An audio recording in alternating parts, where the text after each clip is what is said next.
पानम स्त्रिया सोना। कौन कौन से स्थान दिए? बोले द्वितम पानम स्त्रिया सोना यत्रा धर्म चतुर्विधा। ये चार स्थान दिए कलियुग को रहने के लिए।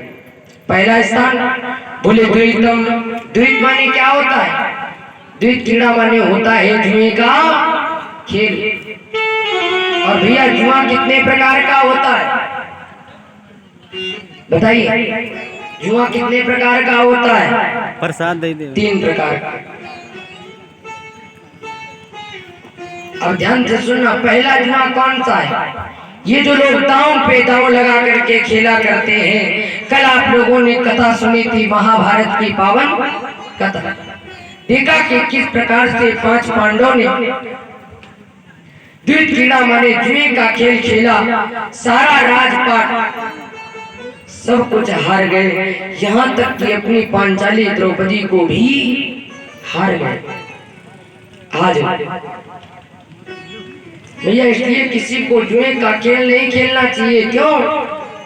क्योंकि जो व्यक्ति जुए का खेल खेलता है और जुए में कलियुग का वास होता है। आज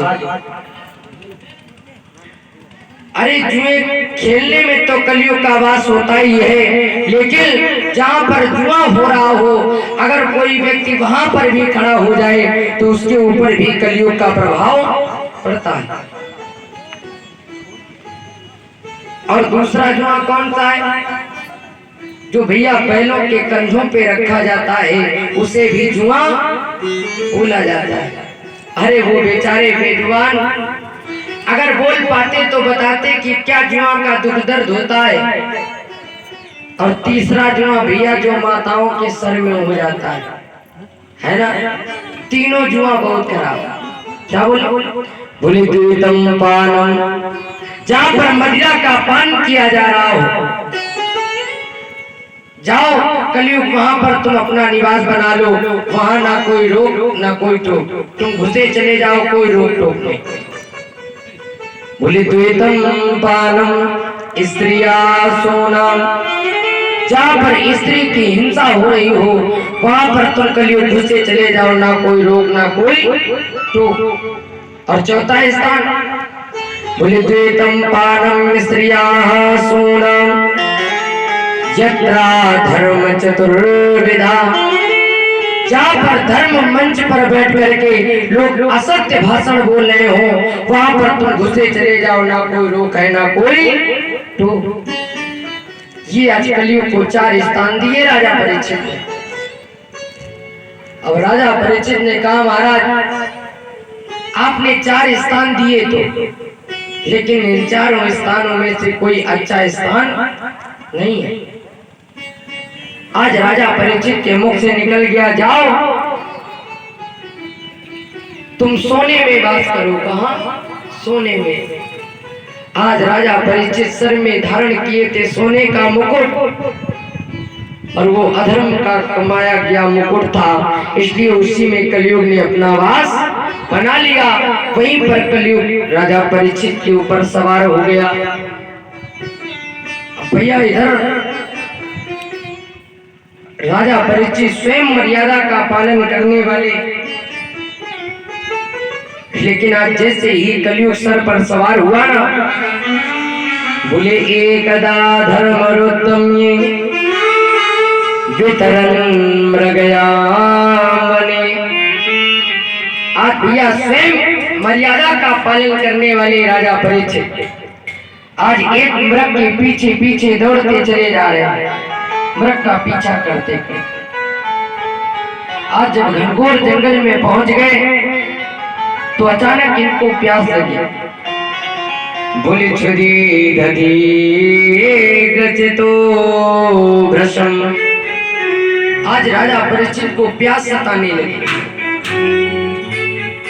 भैया जब आगे बढ़े तो श्रमिक महात्मा की कुटी दिखाई पड़ी। बोले लाओ यहाँ किसी महात्मा की कुटी दिखाई पड़ रही, शायद जल मिल जाए। आज भैया जैसे ही कुटी के पास आए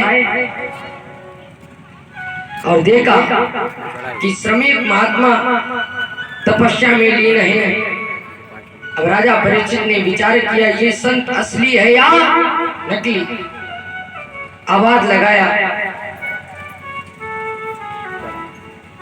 क्या इस कुटी में कोई है?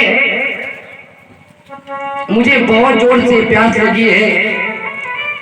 अगर किसी के कानों में आवाज पड़ रही हो तो मुझे थोड़ा सा जल पिला दीजिए। जब कोई बाहर नहीं आया तो ये गया अंदर और देखा कि एक महात्मा, श्रमिक महात्मा समाधि में बैठे हैं। अब इसके ऊपर कलयुग का प्रभाव है ना। इसने मन में विचार किया कि ये ऐसा तो नहीं कि कहीं मुझे देख करके और इसने नाटक बना लिया हो, बहाना बना करके बैठा हो। लाओ इसकी परीक्षा लिया जाए। हाथ भैया निकाला तरकस से बाण और वहीं पर एक मरा हुआ सर्प पड़ा था। चुभो दिया अग्रभाग बाण का और उसी बाण से उठा करके वो सर्प राजा परीक्षित ने श्रमिक महात्मा के गले में डाल दिया।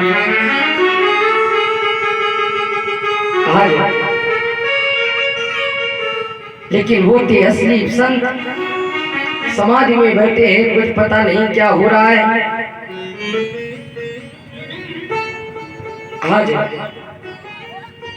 हम बोले या इस पर्दे में छिपा था नरेश का काल, मृतक सर्पेश कंठ में दिया नृपति ने डाल।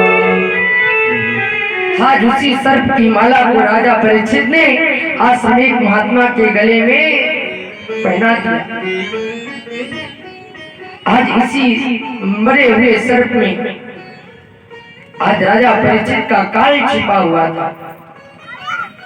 लेकिन वो असली संत, उनकी आंख नहीं खुली। आज राजा परीक्षित वहां से जैसे ही वापस लौटे, श्रमिक महात्मा के पुत्र का नाम था श्रृंगी। आज श्रृंगी कौशिकी नदी में स्नान कर रहा था। उसका एक मित्र दौड़ता हुआ आया कुटी की तरफ और जैसे ही श्रमिक महात्मा के गले में सर्प की माला पहने हुए देखा, आज सारा शरीर कप गया। दौड़ करके आया कौशिकी नदी के पास और बोला, भैया श्रृंगी, अरे मुझे ऐसा विदित होता है कि आज किसी राजन ने तुम्हारे पिता के गले में सर्प की माला पहना दी और उस सर्प ने आज तुम्हारे पिता को डस लिया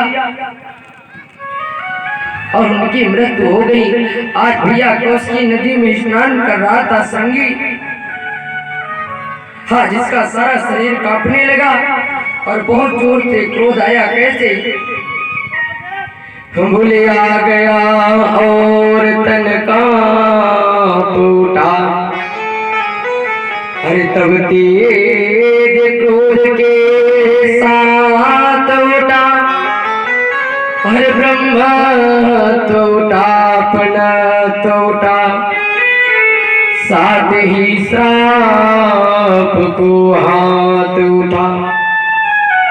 आज वहीं पर श्रृंगी ने लिया हाथ में जल और श्राप देने के लिए हाथ उठाया और क्या बोले, अरे बस सावधान, बस सावधान, उतस्यक जीवित हो जाओ, अरे साथ में रोज उस पापी को दुनिया से यमपुर पहुंचाओ। आज उसी कौशिकी नदी का लिया जल और श्राप दे दिया कि जाओ, आज से 7वें रोज उस राजन को तस्सक नाम कसने श्राप दे दिया। आज बोला, कौशिक क्या ये उपस्प्रश्न बांध पत्नम विसंध्या, इत लंघित मर्यादा का तस्सका सप्तमी हनी। आज से 7वें रोज उस राजन को तस्सक नाम कसने जिसने मेरे पिता के गले में सर्प की माला पहनाई। आज इतना कहने के बाद श्राप देने के बाद मैया रोता हुआ बिलखता हुआ चला आ रहा है अपने पिता के पास, और वहीं पर आज सिसक सिसक करके श्रृंगी रोने लगा। कुछ देर बाद में जब श्रमिक महात्मा के कानों में आवाज पड़ी, अरे ये तो श्रृंगी की आवाज है, और आखिर ये क्यों रो रहा है, क्या कारण है? हाँ जी, श्रमिक महात्मा ने जैसे ही आंख खोली, बोले पुत्र क्या हुआ, अरे तू क्यों रो रहा है? हाँ, जैसे ही पिता की आवाज कानों में पड़ी, श्रृंगी बोला पिताश्री आज आपके इस पुत्र से बहुत बड़ा अपराध हो गया। बोले ना, असंभव। क्यों? क्योंकि मैं जानता हूं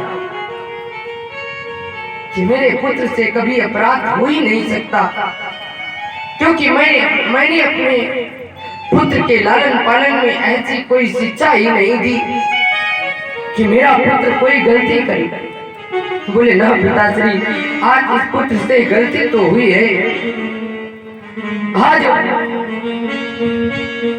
ये जो आपके गले में मरा हुआ सर्प पड़ा है ना, मुझे खबर ये मिली कि तेरे पिता के गले में किसी राजा ने सर्प की माला पहना दी, और उस सर्प ने तुम्हारे पिता को डस लिया और उनकी मृत्यु हो गई।